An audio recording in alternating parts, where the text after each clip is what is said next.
Once again from Toronto, PDAC 2019, biggest mining show in the world, and today with Nicola Mining, Peter Espig.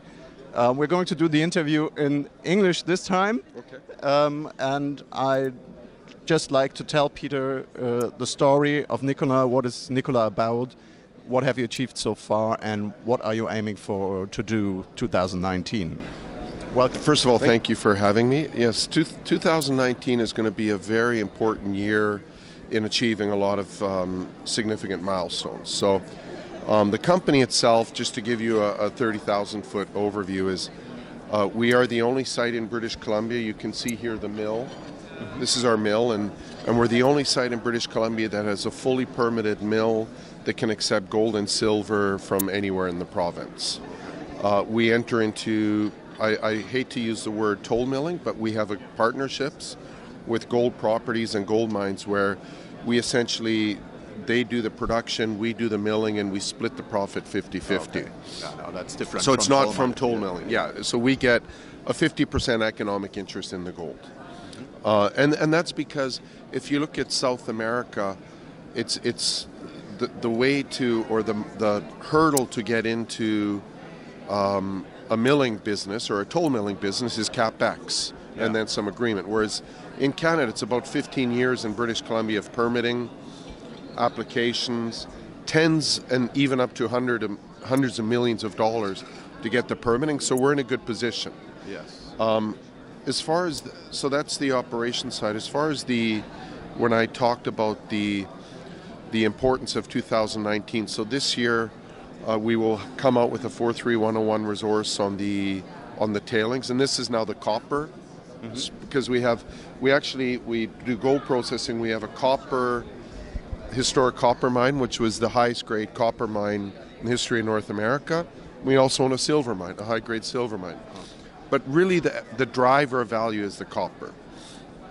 And so we came out with a news release on March 1st.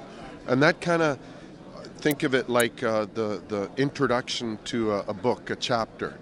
Because what that did is we came out with the results where we had 0.4% copper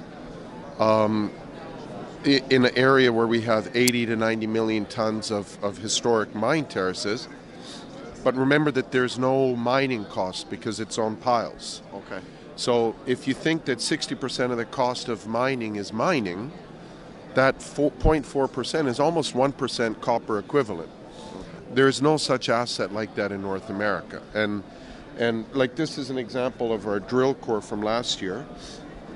And you can see, the very, very high grade that we had. This would be,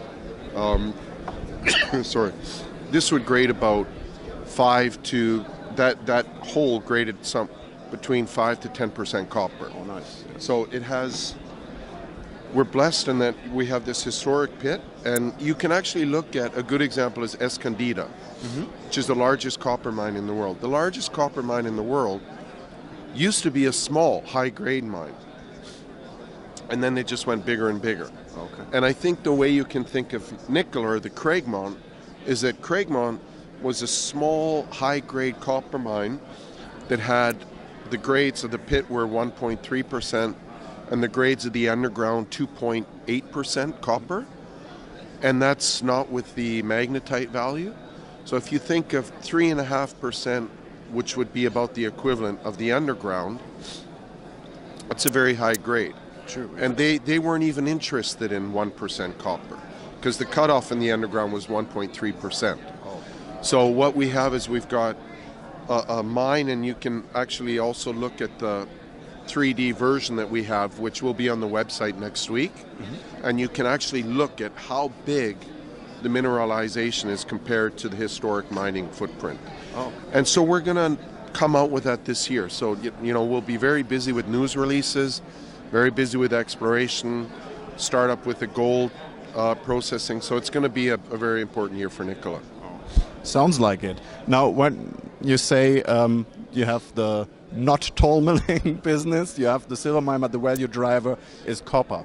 Yes. What are your thoughts on the copper market, copper prices going forward?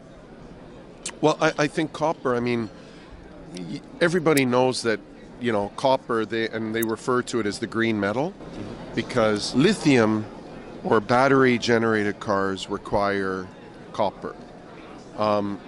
Larger amount than about 5 times more. Yeah. Okay. So and copper is I look at copper as there's two significant points about it. One, it's the metal of the middle class, because as you get middle class growth in countries like China and India, remember, one small house needs 500 pounds copper. One electric vehicle needs 500 pounds copper. So every electric vehicle built in the world requires 500 pounds of copper. So the driver of copper is going to be the growth of the green energy, and as the world gets cleaner, copper will become more and more important. So I believe that copper, the price is going to continue to go strong, and it's going to get stronger, and copper will become more and more important. Okay, so that bodes well for Nicola Mining. Thank you for this introduction, and we'll be sure to check in with your progress this year and see if we can grab you for an update once the next news release is out. Thank you. Thank you very much.